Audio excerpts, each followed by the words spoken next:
कखारु गोटे एमिति परिबा साधारणतः बहुत लोक खाइबा पई पसंद करंतिनी। नमस्कार सांग माने मु स्वागत करुच्ची आपण समस्त को मो चैनल को। आज आमे कखारु रे गोटे एमिति रेसिपी बनेबा जहाँ परठू आपण को कखारु खाइबा को बहुत बढ़िया लागबा। कखारु जेतेबेले भी आपण को घर को आसीबो सबुले आपण एई रेसिपीटा तो निश्चय बनेबा को इच्छा करिवे। केही भी जानि परिबेनी आपण कखारु रे को बनेइछंती बोली। तो से मु कखारु को काटी नेली तापरे ता चोपा एमती छड़े नेली। कखारु टी पाची जाइछि जेहेतु ता चोपा टी टाण अछि ता चोपा को भल से आमे छड़े नबा। बहुत टेस्टी लगी था ये रेसिपीटा। घरे जहाँ भी आपणकर जिनस अच्छी से ही बनिकी रेडी हो जाए।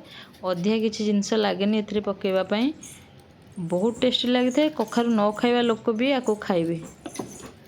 प्रथम थर बनइबारे आपणकर रेसिपीटा पूरा परफेक्ट बनिबो। केही भी जानि परिबेनी एटा कखारु तयारी कि कोन आ पचारबे एटा केमिति बनइलो कोथरे एटा तयारी हेछि। खाइबा पे बहुत टेस्टी लगी थाए। तो मु एठी कखारु चोपा सब को छड़े नेली। तापरे आमे कोन करबा ना कखारु को आमे ग्रेट करबा। ग्रेट करबा बड़ फांक वाला ग्रेटर रे ग्रेट करबा। एमती देखंतु एतिकी साइज रो बड़ फांक रे आमे ग्रेट करबा।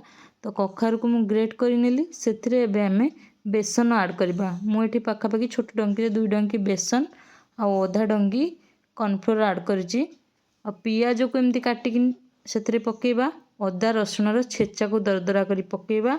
स्वाद अनुसार लूण को पकेबा। आ पानी न पकईकी सेमती सुखिला रे चकटिबा। जेहेतु आमे लूण पकईचे पियाज पड़ीचे एवं कखारु मध्य पानी बाहरिबो तो पानी किछि भी दरकार हबो नाही। आपण जम्मा भी पानी पकेबे नाही। सेमती सुखिला रे चकटी नबा। आ सादा रखिकी मु एठी कंचा लंका काटिकी रखितली पकई नेली भल से मिक्स कर नेली। मु एठी तावा रे किछि सोरिष तेल देकी गरम करी नेइची। टिके टिके धुआं बाहरचे आपण मान देखि पारुथिबे। तापरे आमे ए मिश्रण को एमतिया शेप करके देई नबा गोल गोल शेप रो। आको आमे बड़ा साइज रे एमती शेप करी नबा। बहुत टेस्टी लगी थाए। एथरे किछि भी गुंड मसला मु पकेनी सेमती रे ही बहुत टेस्ट लगी थाए। आ कंचा लंका तो निश्चय पकेबे यार स्वाद आहुरी बढ़ी जाई थाए। तो एमती टिके एपट सेपट करके आमे याकू सेकी नबा। मीडियम फ्लेम रे आमे याकू सेकी नबा। आपण चाहिले तेल रे मध्य डीप फ्राए करि परिबे। टिके अधिक तेल नै कि याकू तावा रे एमती भाजी नेछि। आपण मान देखि पारुथिबे रेडी हे गला हमर कखारु बरा। केही भी जानि परिबेनी एटा कखारु रे बना हेछि बोली समस्ते भाबिबे एटा कखारु फूल रे बना हेछि। आपण मान निश्चय ट्राई करंतु। जिबा पूर्व मो चैनल को निश्चय सब्सक्राइब करंतु।